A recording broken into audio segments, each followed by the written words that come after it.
Hi everybody, this is Putty from TeamworkCast.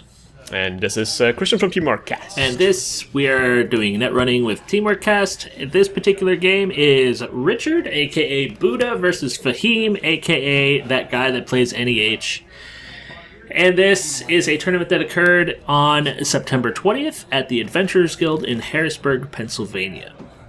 And we're gonna see Richard or Buddha. Buddha is his nickname, right? That's the nickname that he's gone with, so we're gonna go with it. Let's go with Buddha. Buddha is playing the Professor. Yes, I don't know if... Well, I would imagine in some of the games that you've recorded without me that maybe Professor has made an appearance, but I want to say this is the first appearance of Professor. I think this is the first appearance of Professor. Maybe people will second guess me, but I think it is. So, what's the ability of Professor? Do you remember? So, Professor doesn't have to pay influence for the one copy of a program. And as long as you have that one copy, your deck is legal. He has one influence that he can use on something. Typically, people throw a stim hack in there or something. I've seen also some people throwing cash. Yeah.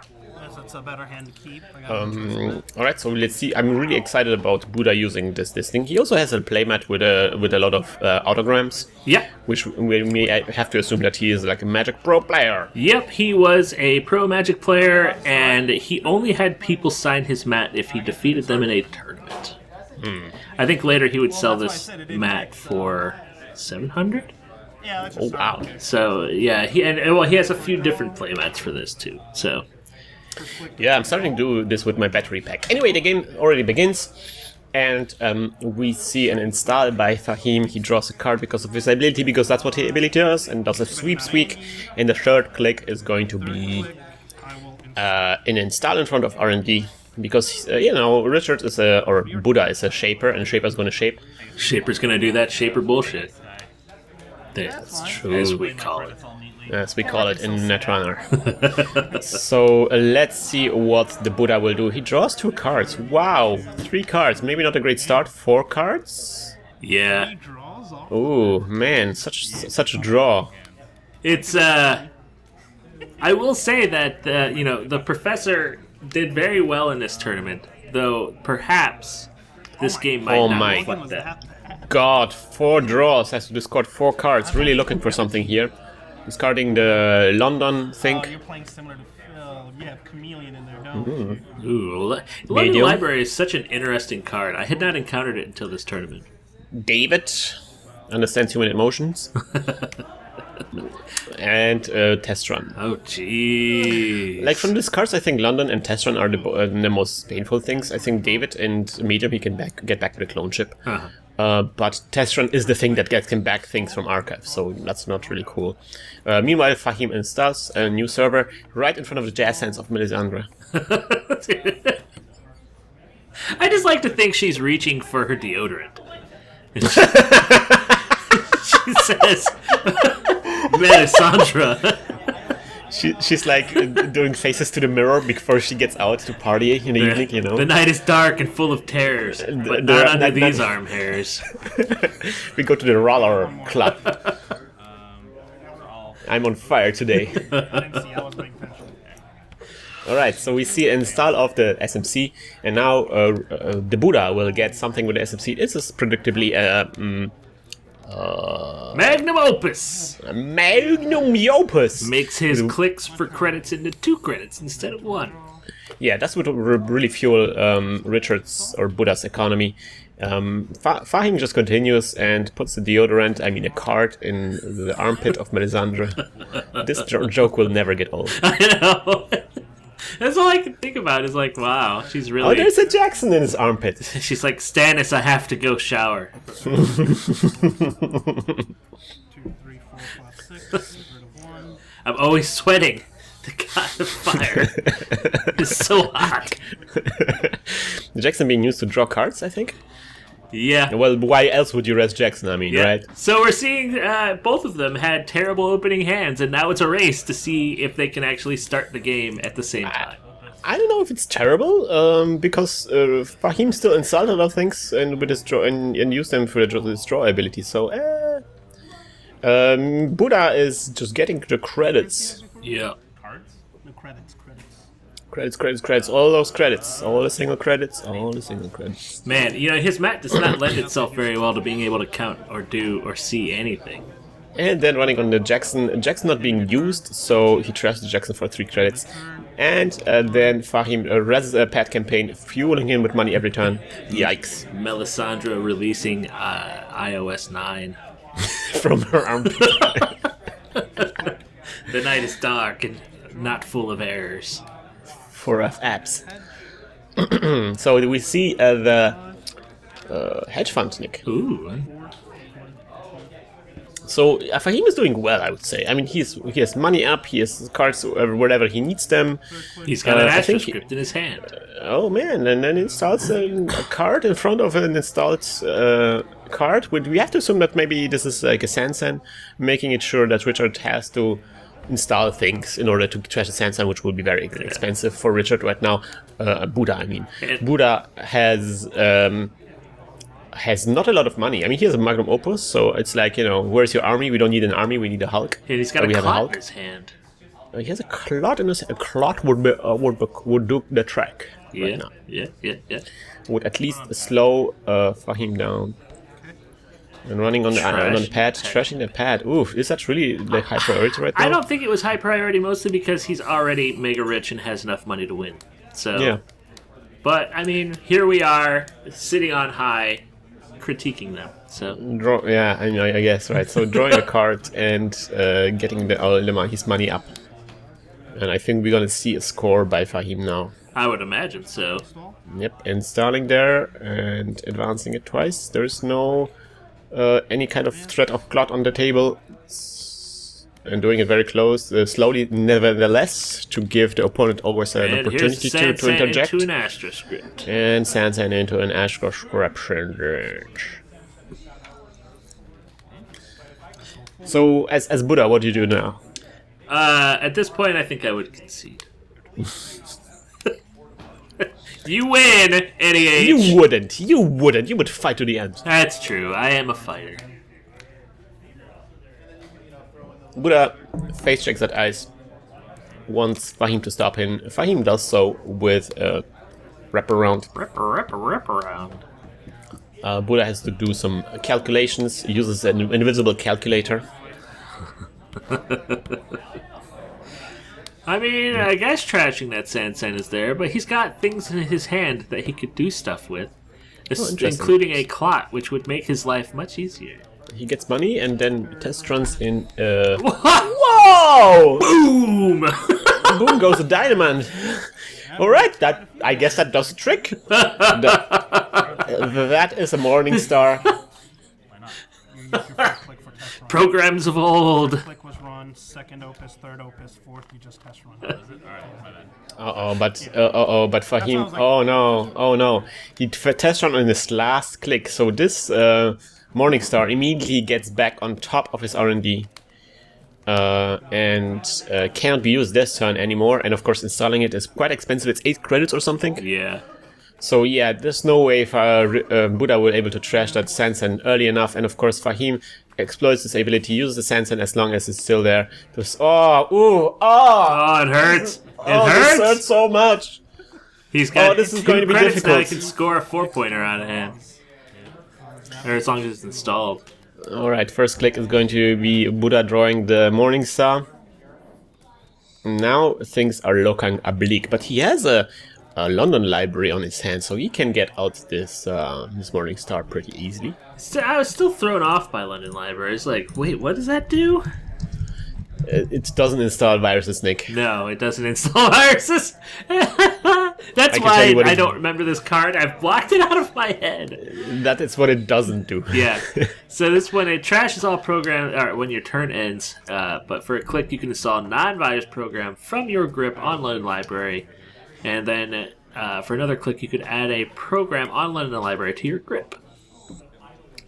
So a really nice thing where you can get like programs out for cheap, but you have to get them back each turn. It's very click intensive, but you can wield very hefty programs. Yeah. And I think Morningstar is a really good choice here. Yeah, Morningstar, Fem, all that fun stuff.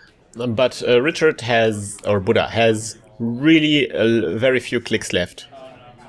And he doesn't have the money to trash Sansan as well. I mean, I think that play with the Morningstar was... trashing the pet campaign was, I think, a really bad choice here. Yeah. That really set him back in his money. If he still had that money here, Fahim wouldn't be at 2 credits, so, not a big deal. Yeah. And he still would have more strategic options now to deal with the Sansan. He just installs the SMC. Ooh, what will he get with the SMC? I'm hearing a corroder in our future. I think that so? all of his... Oh, man, what? This is bad! All of his efforts right now, he has his blinders on and can only see that Sansan. It's good that he gets out the corroder now, but now the entire Morningstar play was moot. Yeah. Ooh. Richard said after this tournament he made a lot of mistakes, but he still ended up doing very well in the tournament, so we can... I mean, he's playing the Professor, so in my mind he's already doing pretty well. He couldn't be doing better. Alright, so he managed to get into the server through the wraparound and trash that Sansan. Of course, now the damage has been done with 2 Astroscript tokens already out on the table. Fahim can still fast advance things, and Richard still doesn't have anything on the table that can threat a clot, which he has on his hand. Oh, Buddha! Jesus Christ! Come on, Buddha. Pull it out, man! And what's the name of this magic character that is on his mat? Is it Chandra or something like that? Anyway, that angry woman is looking at him, is saying like, Buddha! Pull yourself together, man! That armpit lady is... Yes,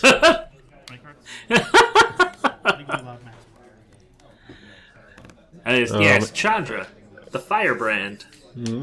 So it is a worshipper of the god of fire versus a worshipper of the god of fire. One is made out of fire, the other just needs a lot of deodorant. And she uses a very strong deodorant because every time she uses it, her armpits are on fire. I think we've taken this joke as far as it'll go. I think it's time to get off the station now. We arrived at the climax, the apex of this joke. Buddha does nothing much instead of... he just installs a breaking news. And not really any threats out.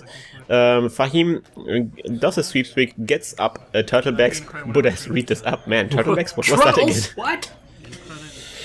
I can understand this is not a card you see very often, but now you apparently do. Yeah. Thanks, NEH. Thanks, Living Card Games. Ban that sick filth. And installing, I guess that's a new server, right? I'm gonna host a tournament, and you know what?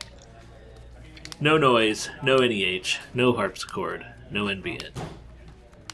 Harpsichord is a big deal? I haven't seen it. No too many of those. Wow, no Kate, no Andromeda.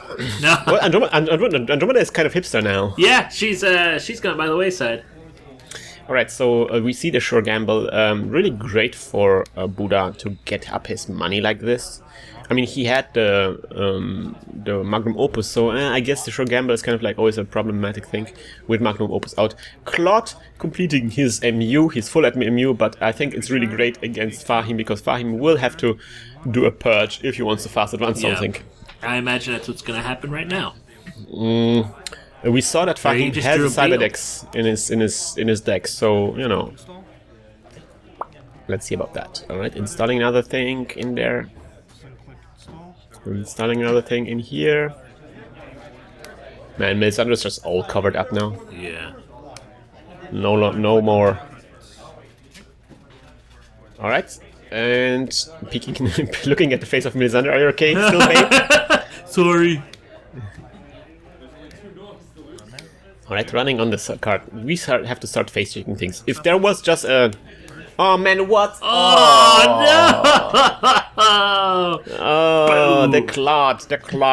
Properly baited. But it's okay to... No, it's okay. It's okay to do this now, rather than having Fahim res this, and then fast advance, you know. Come on, Buddha, let's see a hyperdriver. Yeah. You just get 10 cards. You can just draw 10 cards next turn. Buddha's being very cautious here. I mean, oh man, he has so much sure gambles on his hand, but all he needs is a clone chip now. Yeah. I have 99 sure gambles, but a clot is none. A clone chip is none.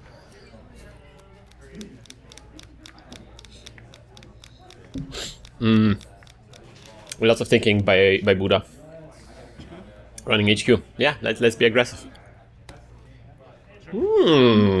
Ah, the least punishing ice of all time. Or the most punishing, as many people think. That's true. Or with, yeah. Oh, Jesus Christ. Oh, he finally bam! scores! Good job! Thank you very much, and good job at putting it. Oh, nice. Thank you very much. Good job at putting it on the playmat.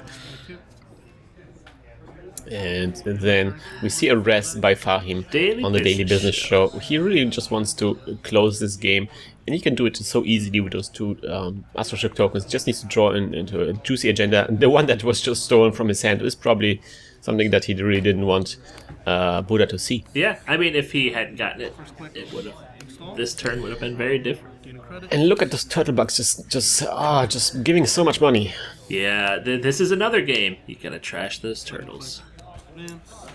Trash the turtles. Install. And then fast advancing something, probably another Astros. Oh, Beal. Nope, Beal. So now Fahim is at game match point. He can just easily fast advance anything he wants. And Buddha will have to come up with some plans. Bad times for Buddha. Yeah. Drawing into things he doesn't need. Oh, that's the problem with Professor. You just draw such junk.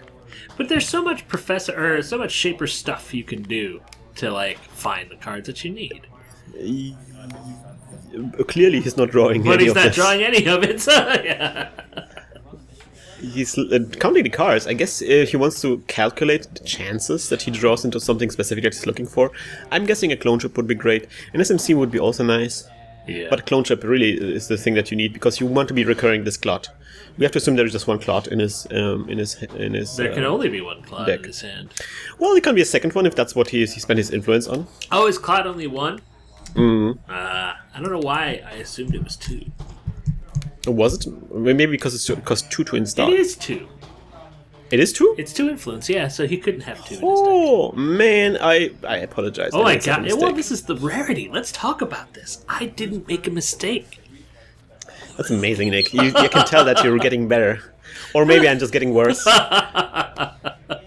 Despite my efforts to... Oh no! Not something you want to see. All those fast advance tools. Now at this point, Fahim can even fast advance an NAPD if he had enough money. Crescentus. Ooh, a keyhole. Wow.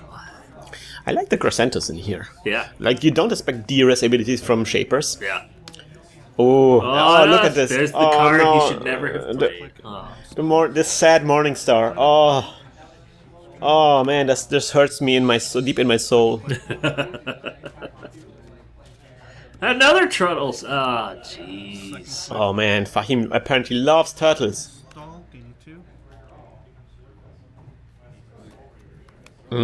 Difficult. He can win any time. Sure gambles up. Clearly he doesn't have the agenda on his hand, or else he would have already wrapped up this game. So Richard has to assume, or Buddha has to assume, that the win is on the R&D. Or it's in his hand and he just drew it. Or that. I mean, but if he can't force him to spend any money because he's not trashing any of his Stim hack. Oh, professional contact. Okay. I like scavenge. We can work with scavenge.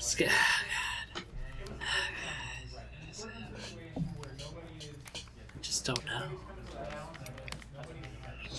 All this weed. I got all this weed, man.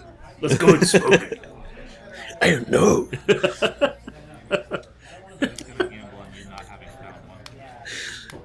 We have our go-to jokes. All right. Man, Buddha is really thinking these things through. I guess that's the effect of Professor, because he has like so many different cards. There's so many combinations that you have to consider. Yeah. And if you're getting a bad draw, as he's doing right now, you really have to work those combinations, those combos. You really have to sacrifice a lot of things in order to stay in the game. So I would assume like he has to decide. I don't know if he has the clicks. I don't know if that was the third or the second click, but he has to decide to maybe install something and scavenge in Clot. Yeah. He decides to run on R&D. Wow. I mean, okay. I mean, if it's a toll booth, that won't slow him down at all. Even if it's an agenda, it's just if there's an agenda in the top 2 cards, he has just a 50% chance to prevent Fahim from winning. Yeah.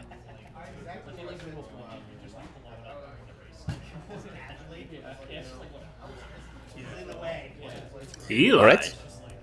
The Eli is thing that he doesn't want. He can pay 4 credits. That's nice. He has the Crota. Don't pick clicks, man. Don't play clicks. Don't He do can't. it. He doesn't have the clicks. Okay, good. He thinks about this because there's a cost associated with this. I mean, Eli to break with the Crota is expensive. It costs 4 credits. Yikes. Yeah. Eli's such an amazing ice.